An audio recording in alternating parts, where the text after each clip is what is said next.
Hello everyone, welcome to my channel. मैं रितेश रंजन आप सबका स्वागत करता हूं जीके पीवाईक्यू सीरीज़ पार्ट 5 के लेक्चर 7 में। आपका मुझे कुछ अच्छा खासा रिस्पांस मिला नहीं, फिर भी मैं कंटिन्यू कर रहा हूं इस सीरीज़ को। अगर आपको लेक्चर्स अच्छे लगते हैं तो लाइक कीजिए, शेयर कीजिए, चैनल को सब्सक्राइब कीजिए। अगर नहीं भी अच्छा लग रहा है तो कमेंट में बताइए क्या दिक्कत है। और आवाज़ के लिए माफ़ कीजिएगा, मेरी तबीयत थोड़ी ख़राब है। तो पहला क्वेश्चन है, चंद्रगुप्त मौर्य ने किसको हराया था पाटलिपुत्र के युद्ध में? तो इसका आंसर होगा धनानंदा। और धनानंदा लास्ट रूलर था नंदा डायनेस्टी का। और चंद्रगुप्त मौर्य ने इसको चाणक्य, जिसको कि हम लोग विष्णुगुप्त या कौटिल्य के नाम से जानते हैं, उनकी मदद से इसको हरा दिया था। और कौटिल्य की एक फेमस बुक है अर्थशास्त्र। फिर चंद्रगुप्त मौर्य ने सेलिकस निकेटर की बेटी हेलेना से शादी की। Seleucus Nicator Alexander the great का मिलिट्री कमांडर था। और सेलिकस निकेटर ने मेगास्थनीज को चंद्रगुप्त मौर्य के कोर्ट में भेजा था।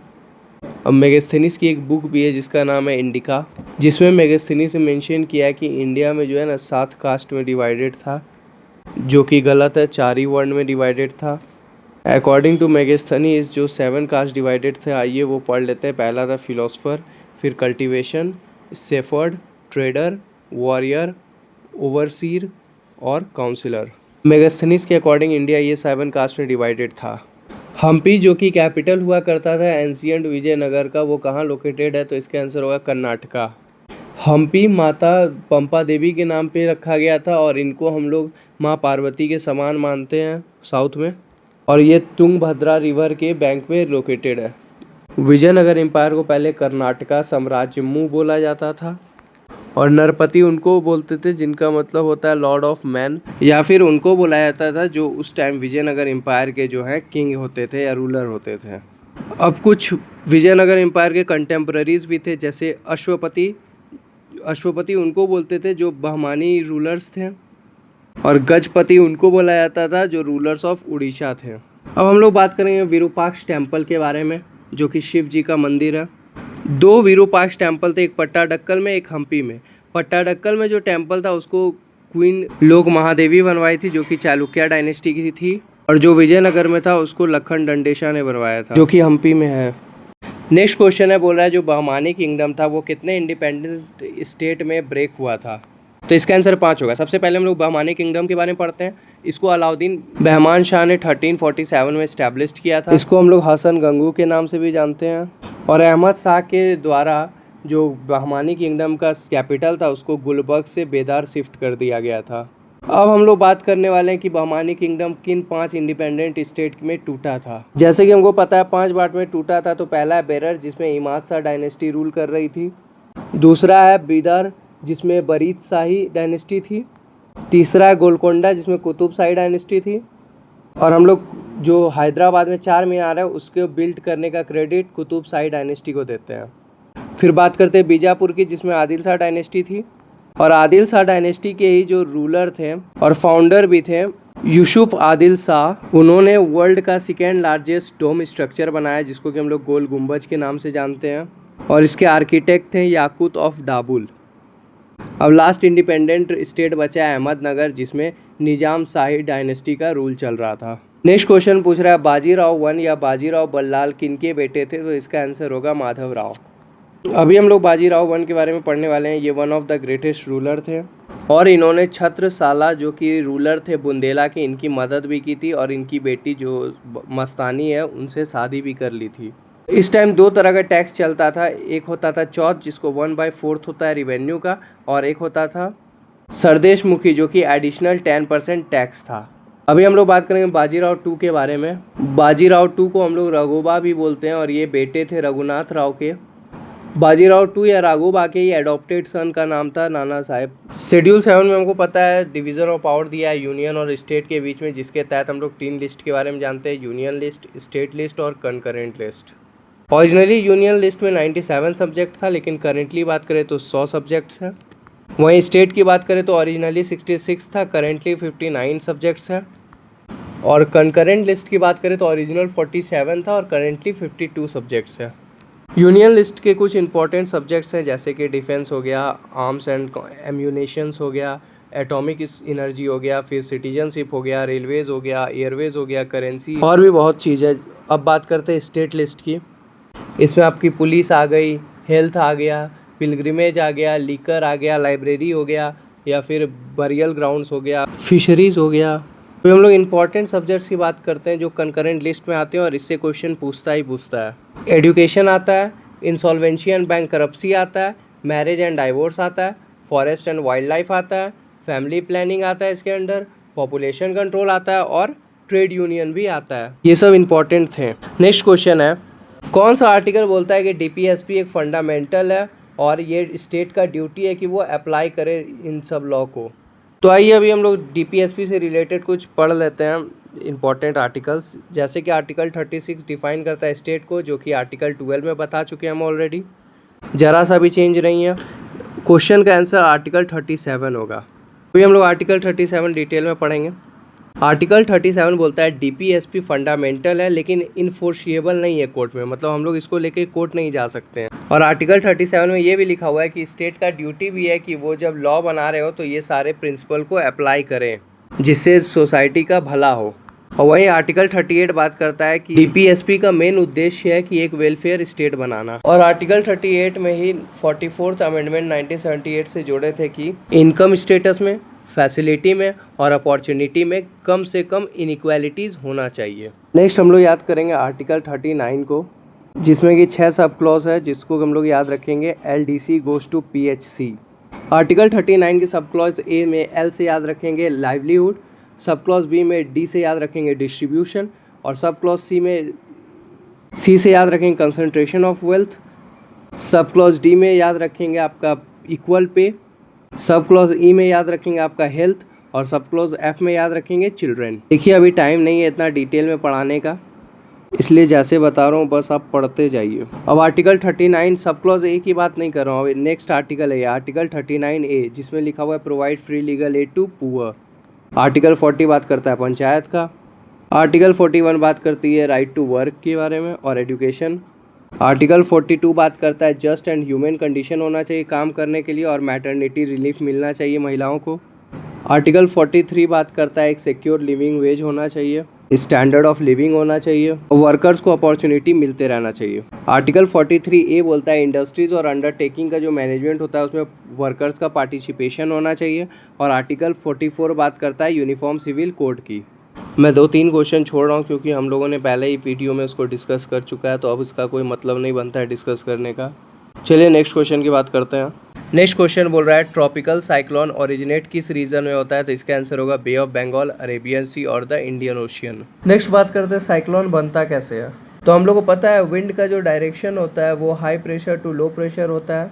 जब wind high pressure to low pressure जाने लगती है तो कॉरियोलिस फोर्स उसको अपनी मतलब खींचने लगता है लो प्रेशर से दूर की ओर। तो जो लो प्रेशर एरिया होगा वहाँ पे तो वैक्यूम होने लगेगा, लेकिन धरती पे तो वैक्यूम पॉसिबल है नहीं। जो कॉरियोलिस फोर्स की वजह से विंड डिफ्लेक्ट हो रही थी दूसरे साइड, तो वो क्या करता है वैक्यूम उसको अपनी ओर खींच के और वो क्या करने लगता है उसको एंटी क्लॉकवाइज घुमाने लगता है, और जिसकी वजह से आपका क्या होता है साइक्लोन जनरेट हो जाता है। नॉर्दर्न हेमिस्फीयर में हमेशा साइक्लोन जनरेट होगा एंटी क्लॉकवाइज होने की वजह से, और साउदर्न हेमिस्फीयर में हमेशा साइक्लोन जनरेट होगा क्लॉकवाइज होने की वजह से। अब नेक्स्ट बात करते हैं एंटी साइक्लोन क्या होता है। एंटी साइक्लोन आपका बिल्ड होता है हाई प्रेशर के अराउंड, और जितना भी केस मैंने ऊपर में बताया साइक्लोन के लिए वो सब उसका अपोजिट होता है एंटी साइक्लोन में।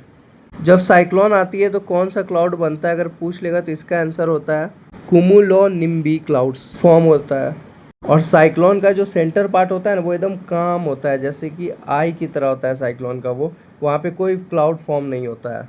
और याद रखने वाली एक बात ये है कि ट्रॉपिकल साइक्लोन होता है ना वो हमेशा ट्रॉपिक ऑफ कैंसर और ट्रॉपिक ऑफ कैप्रिकॉर्न के बीच में ही फॉर्म होता है। ऑस्ट्रेलिया में हम लोग साइक्लोन को विली विली के नाम से जानते हैं। वहीं बात करें वेस्टर्न पैसिफिक, जापान और चाइना में हम लोग साइक्लोन को टाइफून के नाम से जानते हैं। और अटलांटिक और ईस्टर्न पैसिफिक में हम लोग साइक्लोन को हरिकन के नाम से जानते हैं। इस क्वेश्चन की बात करें, सॉइल का जो रंग होता है, बनावट होता है, रासायनिक गुण, केमिकल प्रॉपर्टीज़ या फिर उसका खनिज मिनरल्स कंटेंट या परमेबिलिटी ऑफ सॉइल किससे पहचानते हैं, तो इसका आंसर होगा पेरेंट्स रॉक से। अब सॉइल में 3 हॉरिजन होता है ABC। सी में हम लोग पेरेंट्स रॉक के बारे में बात करते हैं। बी में हम लोग सेमी वेदर्ड रॉक की बात करते हैं, जिसका मतलब होता है थोड़ा रॉक में बीच बीच में टूट जाना।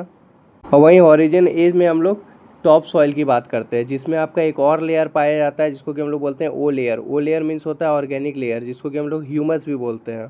ह्यूमस एक dark coloured solid amorphous compound होता है जो कि इसमें पाया जाता है। नेक्स्ट ऑप्शन में दिया हुआ है टाइम, जो कि डिटरमाइन करता है थिकनेस ऑफ सॉइल का। नेक्स्ट ऑप्शन दिया हुआ है रिलीफ। रिलीफ मीन्स जैसे कि हम लोग एग्जांपल में ले सकते हैं रेवाइंस का। अगर हम लोग चंबल रिवर की बात करें तो वो एक गली इरोजन परफॉर्म करती है, जिसकी वजह से क्या हो जाता है, रेवाइंस फॉर्म हो जाता है, जिसको कि हम लोग बैडलैंड टोपोग्राफी भी बोलते हैं। मतलब कैसे बताएं आपको, जैसे कि एक पहाड़ टाइप का है, बीच में चंबल रिवर मतलब बह के है ना, वहाँ पे क्या करती है, उसको काट देती है, बीच में रास्ता बना देती है, जिसकी वजह से क्या होता है, रेवाइंस क्रिएट हो जाता है और वहाँ का एग्रीकल्चर जो है वो बहुत ख़राब हो जाता है। चलिए नेक्स्ट क्वेश्चन की बात करते हैं। उससे पहले एक और इम्पॉर्टेंट चीज़ पढ़ लेते हैं कि स्टडी ऑफ सॉइल को हम लोग पेडोलॉजी बोलते हैं। नेक्स्ट क्वेश्चन हम लोग देखने वाले हैं difference between marginal worker and main worker. Main worker at least 183 days काम करता है ये, और जहाँ तक की बात करें मार्जिनल वर्कर जो लेस देन 183 डेज काम करे एक साल में। नेक्स्ट क्वेश्चन बोल रहा है क्या प्राइमरी कॉज है कि ये पर कैपिटा इनकम में गिरावट आने का। इसका आंसर होगा इंक्रीज इन पॉपुलेशन, क्योंकि पर कैपिटा इनकम हम लोग निकालते हैं total income by total population. अगर इनकम सेम रहेगी और पॉपुलेशन बढ़ते जाएगा तो ऊपर वाला नंबर छोटा आते जाएगा और पर कैपिटा इनकम में डिक्रीज दिखने को मिलेगा। नेक्स्ट हम लोग बात करने वाले हैं टाइप्स ऑफ मसल के बारे में। तो 3 तरह का मसल होता है, एक होता है कार्डियक मसल, एक होता है स्केलेटन मसल और एक होता है स्मूथ मसल। अभी हम लोग बात करने वाले हैं कार्डियक मसल के बारे में। ये आपका हार्ट में प्रेजेंट रहता है, ये यूनिनोसेलिएट होता है, स्ट्रेटेड होता है और इनवॉलेंट्री होता है। नेक्स्ट बात करें स्केलेटन मसल की, तो ये बोन से अटैच्ड रहता है, मल्टी न्यूसेलिएटेड होता है, स्ट्रेटेड होता है और वॉलेंट्री होता है। अब नेक्स्ट बात करते हैं हम लोग स्मूथ मसल के बारे में।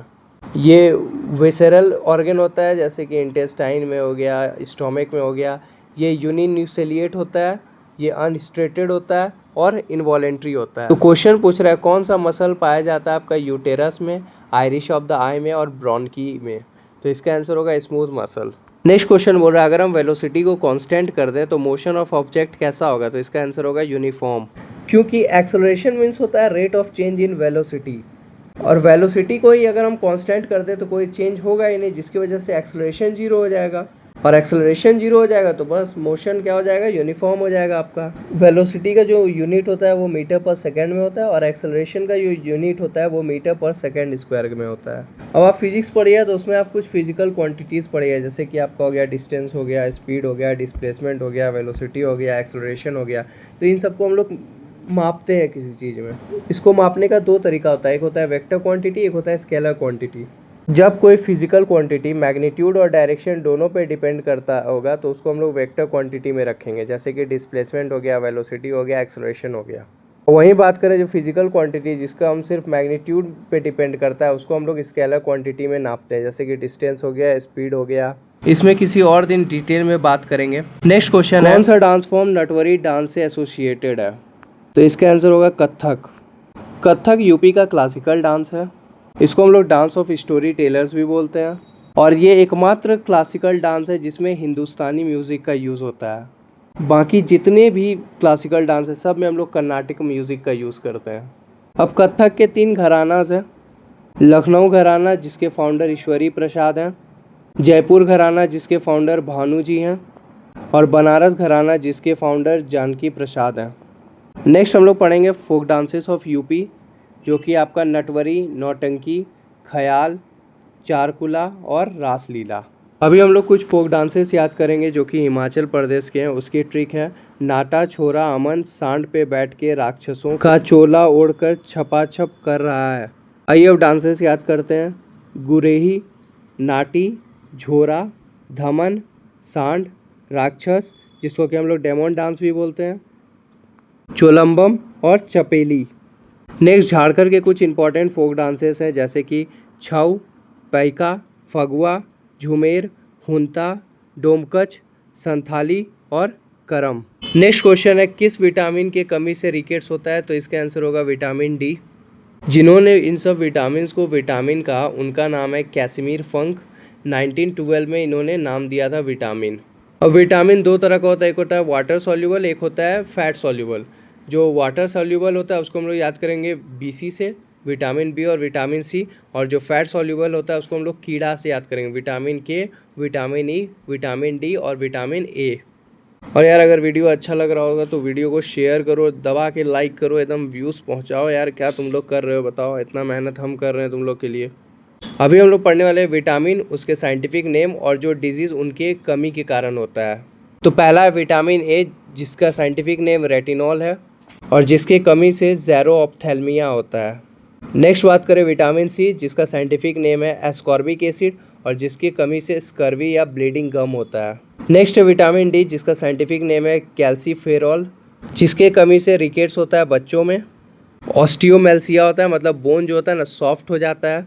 ऑस्टियोपोरोसिस हो जाता है, मतलब बोन में ना छोटे छोटे छेद हो जाते हैं। नेक्स्ट है विटामिन E, जिसका साइंटिफिक नेम है टोकोफेरॉल, जिसके कमी से एंटी स्टेरिलिटी हो जाता है। नेक्स्ट है विटामिन K, जिसका साइंटिफिक नेम है फाइलोक्विनोन और जिसकी कमी से ब्लड क्लॉटिंग नहीं होता है, मतलब जिसके कमी से ब्लड क्लॉटिंग होना बंद हो जाता है।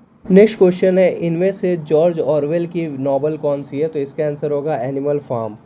लगे हाथ हम लोग जेन ऑस्टिन के कुछ नॉवेल्स पढ़ेंगे, जैसे कि pride and prejudice, sense and sensibility. Next है एमा एंड परसुएशन।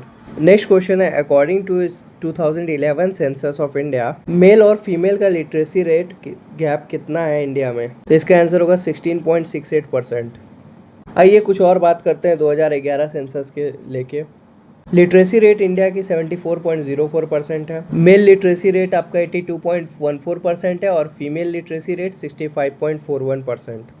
और जो डिफरेंस है दोनों में वो है 16.68%।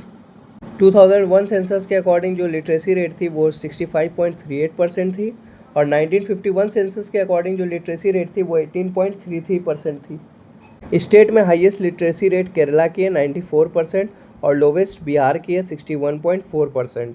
अब बात करें यूटी में, तो हाईएस्ट लिटरेसी रेट है लक्षद्वीप की 91.9% और लोवेस्ट है यूटीज में दादर, नागर एंड हवेली की। किस स्पोर्ट्स में शेक हैंड ग्रिप का यूज़ होता है? तो इसका आंसर होगा टेबल टेनिस। और भी कुछ वर्ड्स हैं जो कि एसोसिएटेड है इस गेम से, जैसे कि फोरहैंड हो गया, बैक हैंड हो गया। नेक्स्ट हम लोग कुछ इंपॉर्टेंट खिलाड़ी का नाम याद रखते हैं जो कि स्क्वैश से रिलेटेड है, जैसे कि दीपिका पालिकल और Anant Singh. Thank you everyone. अगर वीडियो अच्छा लगा होगा तो लाइक करें, कमेंट में बताएं कैसा लगा, शेयर करें, सब्सक्राइब कर लें चैनल को, क्योंकि ऐसे वीडियोज़ मैं और लाने वाला हूँ। जय हिंद, जय भारत।